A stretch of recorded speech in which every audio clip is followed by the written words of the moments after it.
So guys, welcome back to the channel. In today's video we have a lot of action to go over. As always, we'll be talking over all this weekend's games, and as well as that we have a full fixture list coming up in midweek, which we'll be predicting in the second half of today's video. So as always, get all your thoughts on your team's performance in the comments down below, and also leave your score predictions for what you see happening in midweek. And speaking of your score predictions, I will include them on screen now, so fair play to everyone who did get one right this weekend. I did an alright one. I got one of my predictions correct, that being the derby against Reading match, and FIFA also got one of theirs correctly predicted. They got the Millwall against Barnsley match, so not too bad going. If you're going to enjoy today's video, make sure to leave a like, but without any further ado, let's hop in to talk about these games. And starting out with Friday night's game, which saw Brentford picking up a massive 3 points at Griffin Park, beating West Brom by 1-0, and the gap between third and second now reduced to just 5 points between these two. Good start from Brentford, some nice football, nice link up between De Silva and Ben Rama, and the ball was flashed across and Ollie Watkins was on the scene to stab it in. What I was most impressed by from this game though was how hard Brentford's defence and midfield worked to keep West Brom out. Like,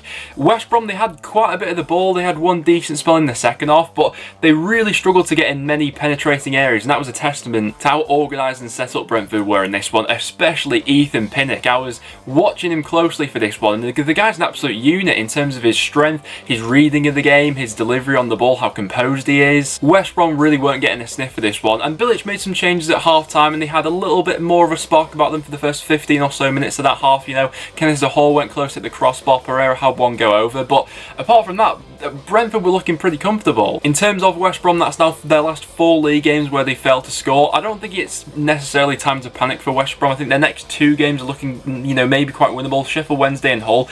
If they don't take full advantage of those next 2 games, they could find themselves in a sticky situation, because Brentford, after lockdown, they're on an absolute roll, and I don't think they'll be slowing down. Next up, we had Charlton taking a massive 3 points towards safety as they beat QPR by 1-0. Darren Pratley scoring the only goal of the game. Liam Kelly probably could have done a little bit better with this one. The goal came from a corner, Pratley rising highest. Kelly got a hand to it, but couldn't keep it from squirming into the far post. With QPR, it's not been the greatest of restarts to the season, has it? They were poor last week against Barnsley, and another 1-0 defeat in this one. Second half, they upped the tempo a little bit, had more chances. Jordan Hugill had one unbelievable chance, really. I think it was Angel Rangel who had lofted one into the box. He was in the 6-yard box, had a one-on-one, but couldn't fire past Dylan Phillips. He hit it straight at him, really. Phillips made a really good save, but Hugill should be doing a lot better in those situations. I've noticed, actually, Hugill's goal-scoring record at QPR has taken a bit of a hit since Naki Wells had left. I thought that those two had a good link-up between them. They complement each other quite well. I think Wells was someone who would sort of like link attack and midfield together and be that link towards Hugill, and since his departure,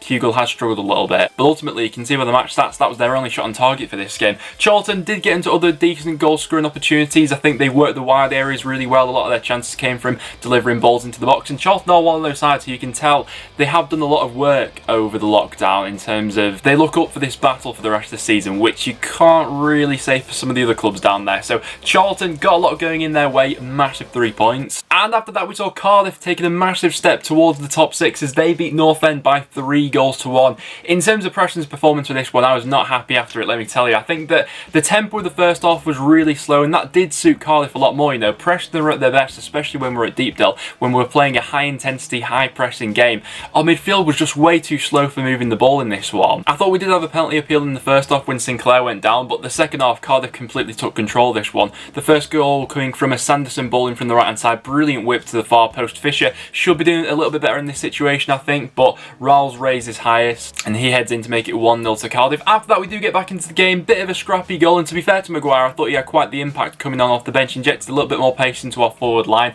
He was involved. It was a bit of a scrappy finish, but DJ gets us back into it at 1-1. From this point onwards though, it's the difference in substitutes, where Cardiff and Preston were just worlds apart in this one. Off the bench, Cardiff had Mendes, Liang, Lee Tomlin and Glatzel coming on from the bench, all of whom were involved in the goal. Preston were bringing on the likes of, you know, David Nugent, Brad Parts and Harrop later into the game. The 2 forward lines were just incomparable, you know. The Mendes Liang goal, nice build-up play between him and Tomlin. He absolutely blitzes his way past Bauer, who I thought was quite poor for this one, and a nice finish into the corner. At 2-1, Preston have chances to get back into it. Hughes has a decent chance. Nugent has an absolutely brilliant chance, who you'd expect, you know, a striker who's got as many goals as he has during his career to bury that one. That one goes wide, and then Cardiff eventually make it 3-1 with Glatzel. If we look at the teams who are going for the top 6 since this restart, you'd be backing someone like Cardiff at the moment with how they're playing. In terms of Preston though, it was so sloppy, and I think that we do need to see some changes being made for Wednesday's game against Derby, because if we don't get something from that one, it could be lights out for our season then. Swansea's top 6 hopes took a bit of a bash this weekend as Luton walked away with all 3 points. They're now just 3 points off survival. Nathan Jones really does like Swansea away this season, doesn't he? He beat Swansea away with Stoke this season earlier on in the season. He's now done it with Luton again. And throughout the afternoon, to be fair to Luton, they had quite a few decent openings. You know, Harry Cornick was causing a lot of problems with his pace. He had one really good chance in the first half, which he probably should have done a little bit better with, to be honest, which he smashed over the crossbar. But what Luton seem to have the right blend of at the moment is having a really good hard-working squad and that little bit of quality sprinkled on top.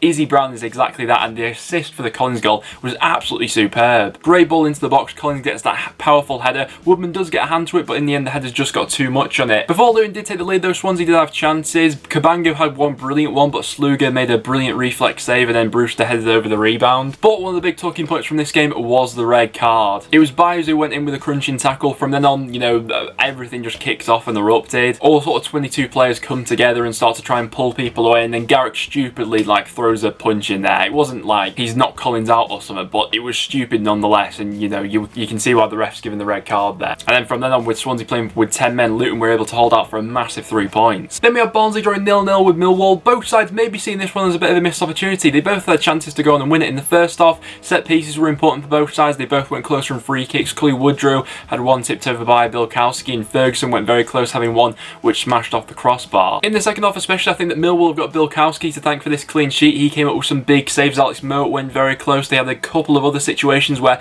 Barnsley were getting some good areas. They just couldn't quite find that final touch to beat Bilkowski, who was on top form for this one. The result for Millwall leaves them 5 points off the top 6, and it leaves Barnsley 4 points away from safety. So both got a lot to play for. Both got very big games coming up in midweek. Then next up we had Derby beating Reading by 2-1. Derby really breathing down the necks of the side set in the top 6 at the moment, and it was a good start to the game for them. Reading had chances early on. Poscas had a decent one. Ajiari with his quick feet nearly had a chance which snuck in at the near post. But it was just before half time when Derby took the lead. Reading had dropped their intensity levels a little bit in this one. Andre Wisdom just waltzed his way through the entire Reading midfield. Eventually the ball falling to Lawrence, and a great pick out from him to the top corner. First time bends it in brilliantly, showing why he is one of Derby's most important players. When he's on form like that, he's absolutely vital to them. And then just before half time, Derby then awards a penalty. Rooney tucks that away, and they're looking pretty comfortable. Eventually though, they do end up inviting a bit of pressure onto them. Ben Hamer makes a bit of a blunder with this goal really. The ball swung in. He's under no real pressure and he could easily make a catch. He decides to jump over Andre Wisdom, punch the ball into Rinomota, and then his header loops over everyone, and suddenly Reading are back in the game. Derby are able to hold on though, but the big talking point coming out of this one is the red card for Matt Miazga and Tom Lawrence after full time. Obviously words had been exchanged between the two and there was a bit of a confrontation, you know. I think it's fair to say that Matt Miazga is better at defending than he is throwing right hooks, but it was silly from both of them to engage in it really. Lawrence doesn't do much, but he does throw his head in there, which obviously you can't go ahead and do, and both are showing a red card. So silly really. Lawrence is going to be a big miss for Derby as well, you know. He's really recently been a key player for them. Next up for Derby though, they've got an away trip to Deepdale. Big game. Next up we had an absolutely bonkers match. Birmingham 3, Hull City 3. I mean, I didn't see this one coming. Hull were absolutely brilliant in the first half. They were right at Birmingham, and Birmingham really slow to start. 2 minutes in, Hull took the lead. Good ball into the box. Josh McGuinness out strengthening his man and heading into the back of the net. James Scott then made it 2 on the 16-minute mark. Brilliant ball in from De Silva Lopez. If Hull are going to survive, I think a lot of their hopes are going to be pinned on him. Real quality player throughout midfield. De Silva Lopez for Hull really has grown into that role throughout the season as well. And they had other chances to get more goals than that. You know, Wilkes was a bit of a live spark for them, looking to make those runs in behind. But at half time, Birmingham were a completely different side, and it's due to Bella. I mean, why wasn't he starting? But his impact in this second half was something else. Gardner gets them back into it on 47 minutes. He just blasts this one. George Long doesn't even move the ball. Comes through a crowd of bodies and finds itself in the back of the net. And then for the equaliser, it's Bella with some brilliant footwork. He's got 2 Hull defenders on him, but he brilliantly shimmies away from both of them, gets the ball into the box. Dan Crowley then makes it 2-2. Although that's only to last for 7 minutes before Herbie Kane gets Hull back in front with a well-taken free kick, puts it under the wall, and as all the Birmingham defenders jump, nicely tucks it into the far post. But it would be heartbreak for Hull as they couldn't hold on to it, as Gardner got his second of the game, once again assisted by Bella. Finished as a 3-3 draw. It was a bit of a roller coaster in the end. Obviously the 3 points would have massively benefited Hull in the race for survival, but this result does take them out of the bottom 3 on goal difference for the time being. After After that, we then had Leeds beating Fulham by 3-0. Now, the game itself didn't really have like a 3-0 feel to it. In the first half especially, Fulham were quite competitive, but really nice finish from Patrick Bamford to give the Leeds the lead in this one. Well-timed ball cut back across from Helder Costa and then nicely finished into the far post. The big talking point from the first half, though, was that Mitrovic elbow on Ben White. I think that everyone's pretty in like unanimous agreement that he should have been sent off for that and will most likely face a ban because of it. Obviously, with Mitrovic being the main source of Fulham goals so far this season, we'll then see how that will affect them for the rest of the season. But moving on into the second half, that's when the dynamic of this one did flip. Fulham I quite liked in the first half. Second half sort of fell apart, really. The defending for the second goal was absolutely awful from Fulham. It was a nice ball across from Jack Harrison, but it went through about 5 Fulham players until it landed at the feet of Alioski. Nice finish from him, but then the third goal from Leeds. If we're talking assist of the weekend, Pablo Hernandez steps up for this one. First time, ball over the top, goes over everyone in the Fulham defence into the path of Jack Harrison, and then he squeezes it through Rodak. The vision from Pablo Hernandez is absolutely like unrivaled in the Championship. It's something else, really. And then obviously Cabano gets his second yellow card and is sent off after 90 minutes as well for that foul on Luke Ayling. By that point the game had already gone for Fulham. So Leeds United, after last time against Cardiff, they put a lot of doubters to bed for this one. I think they were clinical going forward when they needed to be. And in terms of Fulham, it's going to be tough to mount another top 6 charge, I think, after that one, especially if they're going to be losing Mitrovic. Neil Warnock's first game in charge of Middlesbrough went to plan as they beat Stoke by 2-0. Stoke now just 1 point above the relegation zone. I mean, you saw how many chances they had in this one.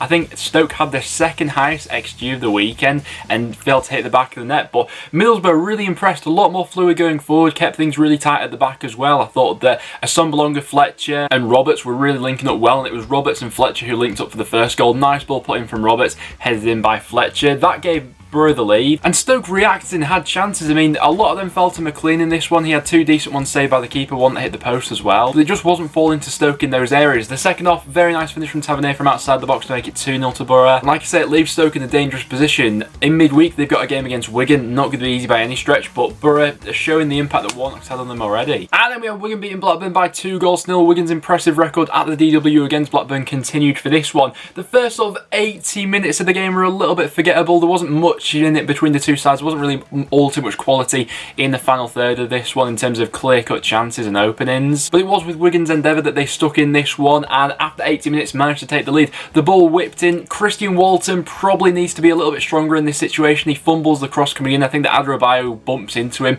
For that reason, he then drops the ball. And then it's a brilliant finish by Evans. You have to say, he needs the ball up to himself, then hits on the volley, and it crashes in off the crossbar. Brilliant technique, brilliant goal. After then, obviously, Blackburn have to make some sort of changes, get more people moving forward, and they did have a couple of openings after that, you know, but Marshall was kept on his toes and saved well. And then as Blackburn were pushing forward, you know, they were a little bit lighter at the back. Joe Williams picks up the ball in his own box, sends a brilliant ball over the top into the path of Jacobs. He runs all the way and then finishes well past Walton to make it 2-0. Another clean sheet for Wigan that has to be mentioned in this one. They're now 5 points off the relegation zone, so are starting to have a bit of a buffer zone between themselves and the teams below them. For Blackburn, it was quite the opportunity missed, who are now 4 points off the top 6. Then we had Sheffield Wednesday beating Bristol City by 2-1. Honestly, Bristol City, the defending in this one was absolutely criminal. The first goal especially, it was a corner whipped in by Murphy, and Connor Wickham had like the space of the whole box basically around him. Brilliant header into the far post, but he had no one around him. Prior to that, Bristol City had a chance to take the lead, but it was really well saved by Wildsmith. Good reflex save at his near post against, I think it was Baker with the header. But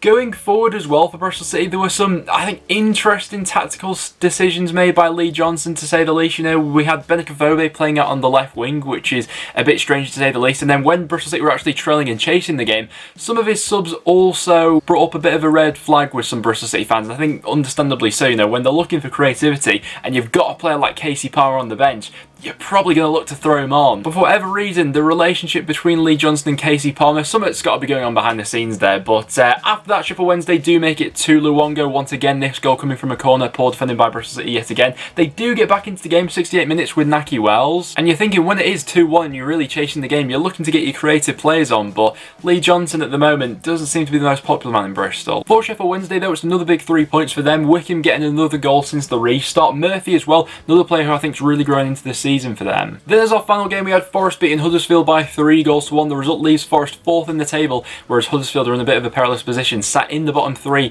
on goal difference. Now, Lewis Grubben in this game was just something else, wasn't he? The first goal, brilliant ball in from Joe Worrell. I didn't know he had that in his locker, but Lewis Grubben sort of walking back on himself to get the right angle, brilliantly just smashes it in at the near post. It's a great finish by Grubben. The second one, well set up by Sammy Amiobi. He sends him through on goals. Amiobi himself was quite unlucky not to get a goal in the first half. He had one just coming off the post. But Grubben in those 1v1 situations, there's not many who are better than him in the Championship. To keep a cool head, brilliantly finishes it to make it 2-0. And then Yates gets the third, this one coming from a Joe Lolly corner. And that settles all the 3 points for Forest.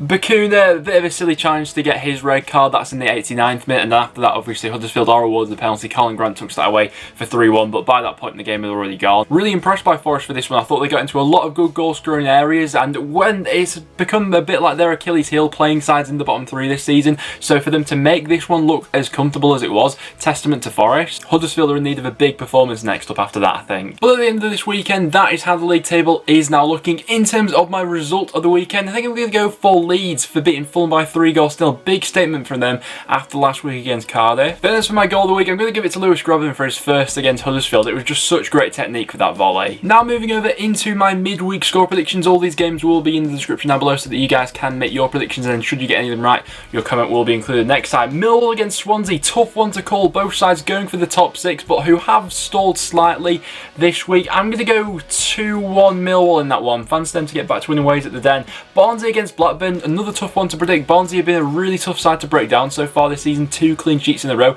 Blackburn, a bit like Staysigal against Wigan. Going to go for a 1-1 draw in that game. Cardiff versus Charlton. Both teams on good form since the return of the season. Cardiff thought were excellent at Deepdale. Used their subs really wisely. Charlton tough to break down. Just going to edge Cardiff for that one. 1-0. Reading versus Brentford's a fascinating one. Brentford, of course, trying to go for that top 2 spot after 2 pretty big statements since lockdown. I'm going to edge them for this one as well. I'm going to go 2-1 Brentford. QPR up against Fulham's a big one. QPR back-to-back 1-0 losses. I feel like this one may follow in a similar path. We'll wait and see what happens with Mitrovic in terms of a ban, but in terms of both squads, I'd expect Fulham to get the better of it in terms of having a lot of possession. It's just if they can convert that into goals. I'm just going to edge them for a 1-0. Leeds versus Luton. Not as cut and dry as a few people may be thinking. You know, Luton pulled up one of the upsets of the weekend, beating Swansea. They were decent against Preston as well. They'll make it tough, but I think Leeds may just edge it. I'm going to go 2-0 Leeds. Wigan versus Stoke. Big game in Stoke's season, but with how Wigan are going at the moment, especially at home,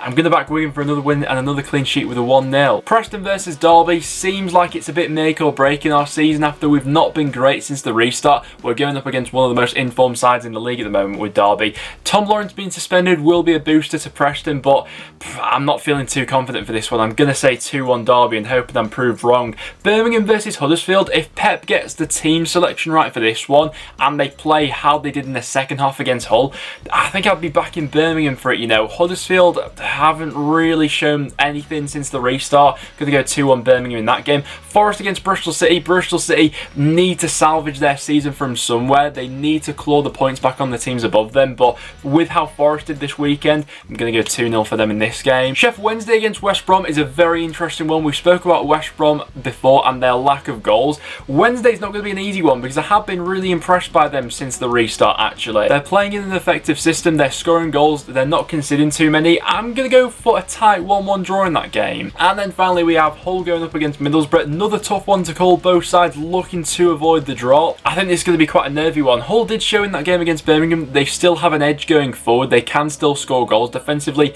may still be a bit of an issue. I don't think there'll be all too much in that one. I'm going to go for a 1-1 draw as well. So guys, let me know in the comments down below, what do you think is going to happen in terms of the midweek fixtures. If all of my predictions do come true, this is how the league table will be shaping up after. We'll be seeing Brentford just 3 points off West Brom, Cardiff just holding on to that 6th spot, but Derby really chasing them down, and the bottom 3 staying the same, so quite interesting to look at. But apart from that guys, that will now wrap it up for today's episode of the Championship Roundup. So if you did go on to enjoy, make sure to leave a like, and please do stay tuned and subscribe for some regular Championship content. We've got a lot more football coming up, but apart from that, thanks for watching, and I'll see you all in the next one.